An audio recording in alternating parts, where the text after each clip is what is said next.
inovasi terkait dengan pemberian bantuan hukum secara gratis, secara cuma-cuma kepada masyarakat. Dan alhamdulillah secara prinsipal bahwa program ini sangat membantu kami, terutama juga untuk dalam rangka peningkatan akreditasi.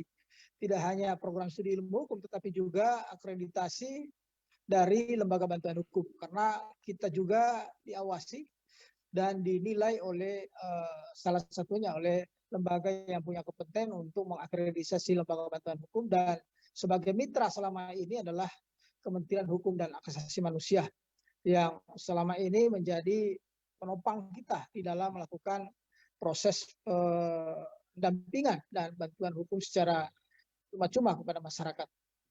Selebihnya bahwa memang kita juga merupakan menjalankan salah satu tridharma dari perguruan tinggi, ini pengabdian kepada masyarakat, juga termasuk penyelenggaraan pendidikan dan lain sebagainya. Itu juga salah satu bagian dari roh ataupun pondasi yang menjadi dasar dari pelaksanaan kami untuk memberikan pelayanan bantuan hukum kepada masyarakat.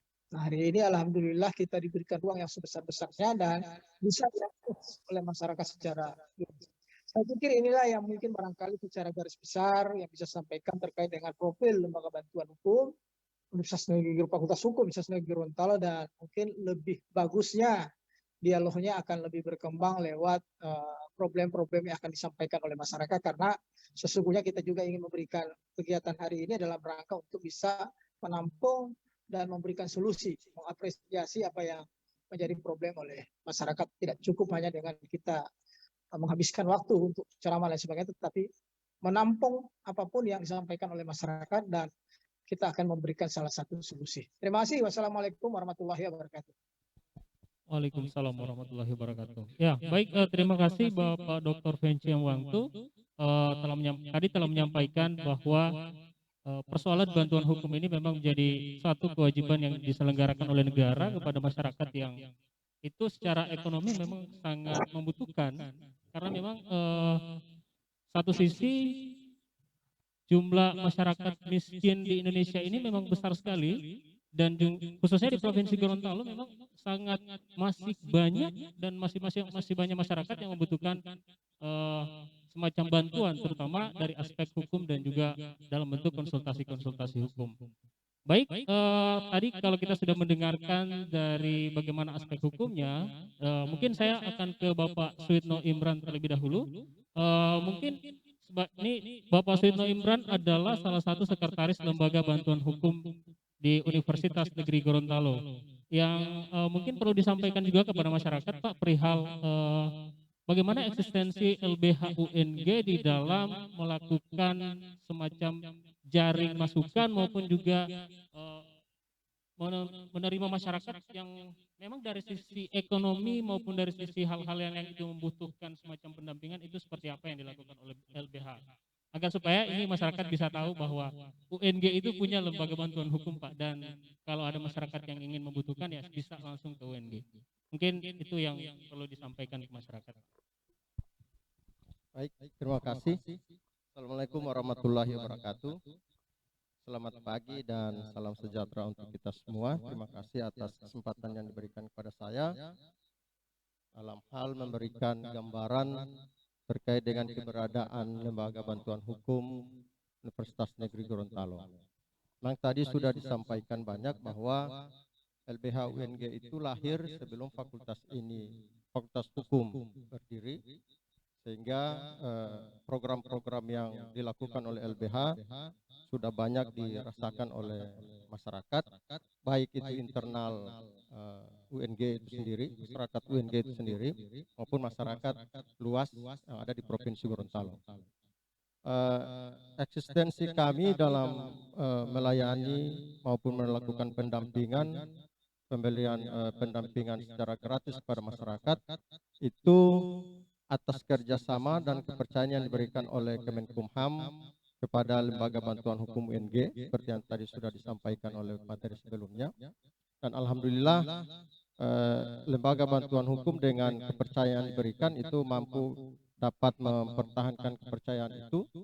Kami sampaikan bahwa masyarakat itu dalam hal menggunakan bantuan di lembaga bantuan hukum itu cukup tinggi, cukup banyak. Dari kasus-kasus yang masuk yang didampingi juga oleh penasihat hukum kami atau advokat kami itu bahkan melebihi dari anggaran yang diberikan. Nah, ini yang harus perlu dipahami oleh masyarakat bahwa negara itu memberikan ruang, memberikan perlindungan untuk masyarakat yang terdampak atau mengalami peristiwa atau perkara di pengadilan yang harus diselesaikan dengan cara-cara yang secara sebagaimana yang diatur di dalam undang-undang. Nah, kami di dalam menyelenggarakan bantuan hukum itu ada prosedur. Jadi ketentuannya sudah jelas, ya, aturannya bahwa masyarakat yang ingin mendapatkan bantuan hukum itu harus mendatangi, ya, harus menyampaikan ke sekretariat. Kemudian ada format yang akan diisi oleh masyarakat, tapi tidak semua masyarakat yang mendapatkan bantuan hukum secara cuma-cuma, yaitu hanya masyarakat tertentu yang tidak mampu, dalam artian adalah dari sisi ekonomi dia tidak mampu untuk berperkara di pengadilan. Nah, hal ini kami menyiapkan advokat kami untuk dapat mendampingi masyarakat tersebut sehingga dalam proses untuk pencarian keadilannya di pengadilan itu dapat terwujud dengan baik.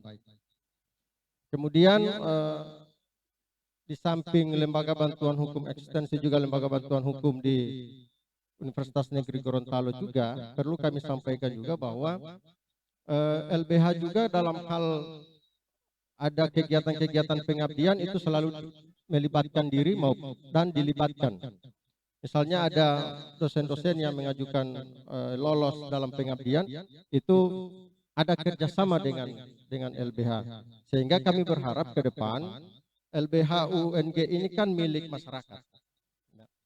Sehingga ketika ada masyarakat misalnya melalui pemerintah desa yang tidak mampu untuk bisa memecahkan masalah, kami di LBH UNG itu siap untuk sharing dengan pemerintah desa agar supaya sentuhan bantuan hukum itu tidak secara langsung ke kami, tapi kami juga melalui pemerintah desa juga itu bisa mampu untuk bersama-sama untuk bisa memberikan pelayanan bantuan hukum kepada masyarakat yang membutuhkan bantuan hukum. Nah, itu kalau dalam struktur organisasi. Nah, kemudian saya sedikit menyampaikan juga untuk materi pendampingan atau materi penyuluhan hukum pada hari ini. Saya lebih memfokuskan pada alternatif penyelesaian sengketa, dan ini juga ada hubungannya dengan keberadaan daripada lembaga bantuan hukum.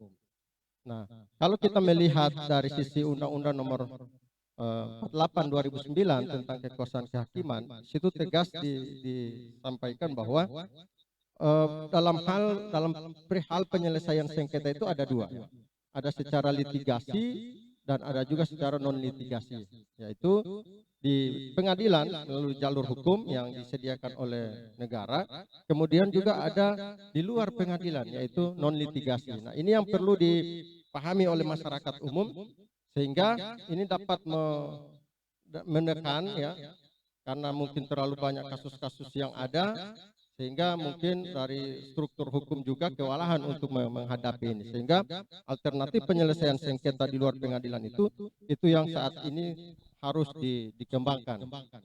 Nah, dalam hal ini saya melihat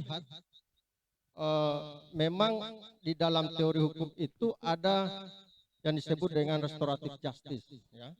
Kalau dalam hukum pidana itu saat ini sudah mulai berkembang, ya, restoratif justice itu sudah mulai berkembang, di mana mempertemukan antara pihak korban, pihak pelaku, dan tentunya dengan pemerintah setempat atau struktur hukum yang ada. Nah, saya tidak berbicara dalam sisi itu. Ada hal yang menarik ini, ya. Menariknya adalah kalau di dalam penegakan hukum, ya, dalam sistem peradilan pidana kita, restoratif justice ini sudah mulai, ya. Tetapi menariknya adalah di dalam Undang-Undang Nomor 6 Tahun 2014 tentang DES itu dijelaskan di dalam pasal 26 ayat